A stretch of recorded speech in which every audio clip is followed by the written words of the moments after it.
Hello, everyone, and welcome to another episode of Let's Play Sons of the Forest. I am your host, Moods. AM Moods, to be exact. We left off the last episode talking about the various microphone issues I was having, the issue of the audio where I just didn't turn up the audio high enough on my mic. My mic has a gain issue. I have worked really hard on fixing that, and so hopefully in future episodes things will get better. In this episode you will see that I began to learn the importance of having just any kind of fortification protection, if it was possible. The barrier that I begin to create here, I do in a circular fashion all the way around. And so I create kind of a circular perimeter, small but effective, around myself. And so we begin hunting in the woods. This was a huge breakthrough for me, because what I tried to do in previous episodes was build a large perimeter wall all the way across where I wanted to live. Now, that poses many problems. One, it takes a long time to cut down all the wood. Two, it takes a long time after you've cut down all the wood to then place all of the logs upright, and so on. And then by the time you've done all that, the enemy just comes in, lurks into the night, and starts bashing away at the wall, and you can't do anything with it at that point, and you're screwed. And all that you have is a small little axe that you bought from REI, and nobody can help you. So what I decided to do in this episode, after the umpteenth time of dying and then respawning and trying again, was, in my rebirth, consider making a smaller type barrier, and then placing, as you'll see later, sticks on top of the planks that I placed there. Now what we have to do... Now, all that I really want for this game is for a better mode of construction. I love that things lock into place. I love that you have the option of quickly, attaching one thing to the other, but I would like a better version of free build, as it's kind of annoying to try and get all this stuff together and everything's trying to attach to one another, and then you're just left with, our loyal friend Kelvipoo in the woods chopping away. As I discovered later, was a horrible idea for clearing the trees. What I told him to do was to clear the area. I regret that only half so, because in clearing the area, it allowed me a better opportunity to see when the enemy was going to come across the beach and attack me. On the other hand, it also left me with having to march further into the brush to find wood that I needed later to essentially... yes, we have a problem here. I realized this later. I needed to place those logs on the other side. There we are. So it left me with having to travel farther and into the woods to get more logs, which... Will we be able to sleep at night? Which, if you do in this game, leaves you more vulnerable to attack. So I didn't want that to happen at all, but it left me no choice.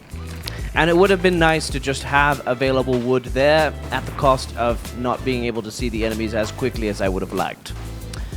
And then later, I won't spoil it. I'll let us both go on this journey together, and we can sort of talk about. Now you'll notice those mountains to our left.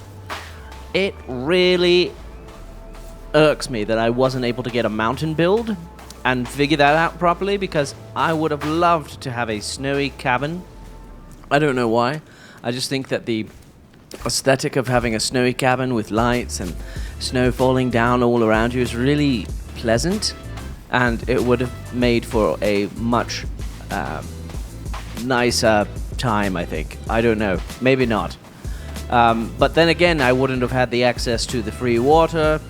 There is a small stream that trickles down from the mountain very close to here, and so I can get fresh water easily. There are also, if I don't have water, before I knew that there was a stream that came down from the mountain, I was using oysters, and I was just drinking oysters all the time. Eating them, I suppose. Drinking oysters. And that was my one source of water for most of the time that I was playing this game. And then, of course, you also have...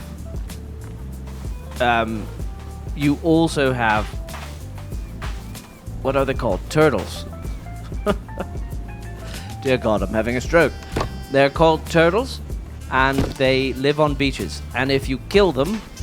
I know, praise God, I'm so sorry, but they must be killed for their shells only. That you might put a shell and few sticks and twine together and create a rain catcher, which was amazing to have. The only problem with that is once you can't, as far as I tried, I couldn't seem to place them. Well, I guess I didn't try as well as I could have to put them inside a building, and that sort of spoils it for later episodes. But yes, I eventually do create my own home, so it's exciting to see the progress of that. But in the winter, sadly, alas, all of your Raincatcher turtle husk shells will freeze. And so you will not have the ability that you do in spring and summer, and indeed autumn, to have access to fresh water. I also didn't know that later you can get multiple... Like I didn't know that resources respawned, so that would have been really helpful to know. I just didn't know, and it was so nice to see. Let's fast forward a bit. This is dark and dreary, but you get the idea. I started to build an encampment all the way around. Now this is quite fun here. This was my first encounter with actually figuring out how to build up a fire. So I started with the little tiny quarter planks, right there, and I go on back. And I start to figure out, how do you build this fire up? There seems to be some kind of business about how to do this, and I had no idea. Seeing as the game released, what was it, 2023? And the first Forest game released in 2014, or at least the beta phase released. It was finally released Windows in April 2018, and the PlayStation 4 in November of 2018. Wow, the Forest came out that long ago? That doesn't seem too long ago, but I guess it was. Then I start stacking those. And then this is where I try to figure out how to build up the next section, because I knew you could build it up. Get frustrated, throw the log down. Try to cut the plank that's already cut in half again. I knew that there was some way around it, but I didn't know what to do, so I picked it up, chucked it. Just chuck it away because you're frustrated. That's what you got to do whenever you're frustrated. And then finally, I look at the map, I look at the blueprint, and I figure out, oh, you got to do this with it. So I built up the fire that way. Now this is a really cool feature of the Forest games. I love the ability to create more complex items using simple terms. This is a mechanical process that is really exciting as a player to be able to do. That's how I feel. You feel like you're part of a process. You feel like you're on to something, the only thing that's frustrating is when you're trying to build a fire for the first time and you just can't seem to figure it out. That was one of the most frustrating things for me. I don't know about you guys. What was the most frustrating thing to learn in Sons of the Forest if it was your first time playing, or even the Forest? Let me know in the comments. Now, of course, here I spot a guy coming down the beach, and I'm just thinking to myself, Soon, like, really? I get really scared and frustrated at this point because I'm just kind of saying to myself, really, so soon? I haven't even gotten my basic, shelter up yet, and you're already coming to attack me. So this is when I had my first eureka moment. I put the sticks in the ground, and I start thinking to myself, okay, I've seen somebody do this on YouTube once. Let me try and see if I can do this really quickly right now. Come hell or high water, and see that's one of the most one of the most frustrating things when you try to put the sticks down and they attach like a clothesline fence. There's no need for that. We don't need to have that. If I want that as an option, let me have like hold control down and press 1 or press Q, and then I need to scroll through a selection of constructibles that I would like to have as options. But here I go. This is a terrifying moment. I wish I had a better audio for you guys, but I guess I'll let it play.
At this point, I knew that they were coming for Kelvin. I had to go and save Kelvin, but I didn't want to put Kelvin in harm's way by swinging my axe all the way, all over the place. But here's where I could have thought myself, let me get behind the stakes that I just put up and try to protect myself and have him run into the stakes. But I was too scared at that point to think logically.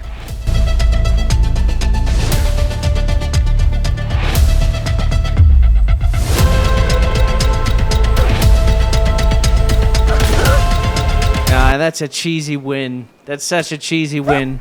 I struck first.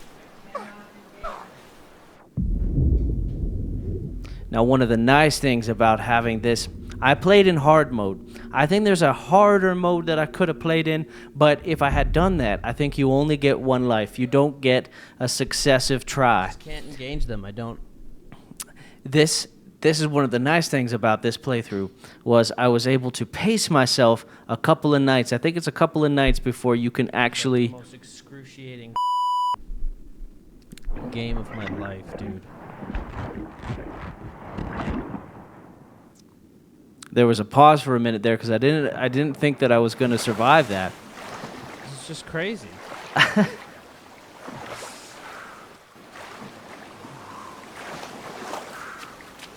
A little bit of frustration there as I pondered my reality. It's just crazy. It is crazy. The game is really hard. There's always... Now in the forest, the whole thing is developed by End Night Games, and the game in the forest at least takes place on the remote island, heavily forested peninsula. You play as Eric LeBlanc. You gotta fight off all these cannibalistic monsters while you're searching for your son Timmy after a plane crash. Always so out of breath all the time. Yep. The nice thing about hard mode is that it is really challenging. I mean, I do not jest when I say I died 20, maybe 30 times before I finally found a way to get myself to this beach and strategize and hunker down and pace my nights so that I didn't die completely.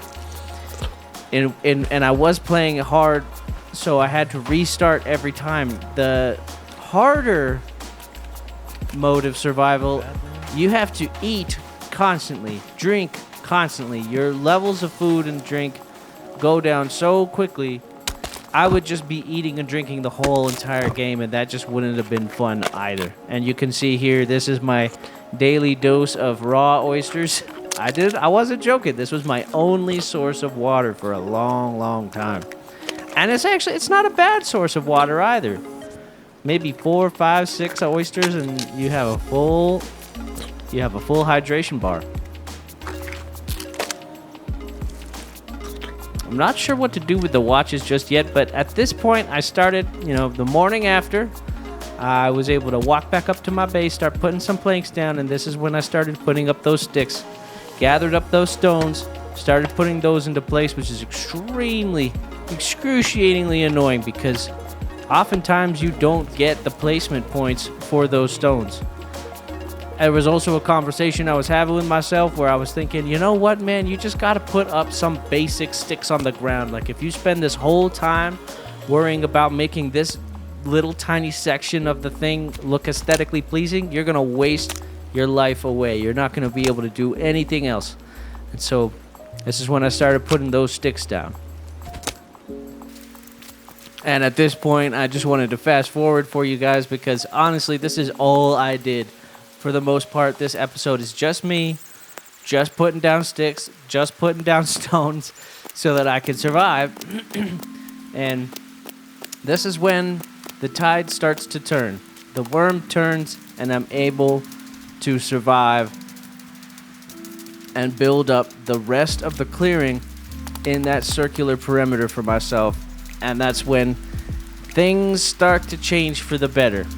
It's not perfect, but certainly it's much better than just being out in the open. And you'll see here, as we continue along with the episode, just how things start to turn. But that too, and I didn't realize either, somebody pointed this out to me, and that the more damage and destruction and changes to the environment that you make in this game, the more furious the enemy gets. And I had no idea. And I wish someone had told me that, because had I known, I wouldn't have cleared the forest so early. I would have just continued on and tried to make my base as simply as I could have without upsetting the local population. But unfortunately, one of my first moves was, hey, Kelvin, let's clear 20, 30 meters of this forest. The defenses have to hold.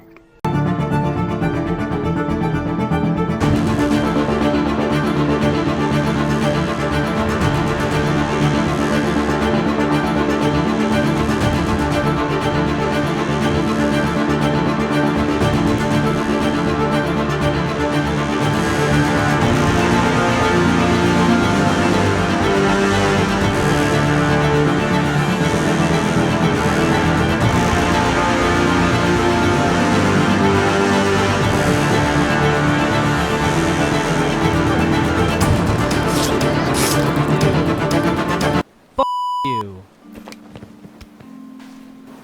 Awesome. Okay. We're getting somewhere in this game. Oh my god. It's taken so long even just to get to this point where I have defenses that are actually working. Oh my god. This is a game changer, ladies and gentlemen. Holy sh**. I have spent maybe 20 attempts on this game so far, and never have I gotten to the place where... this is so good. Oh, I just want to shout for joy. This is incredible. This is game-changing, next level.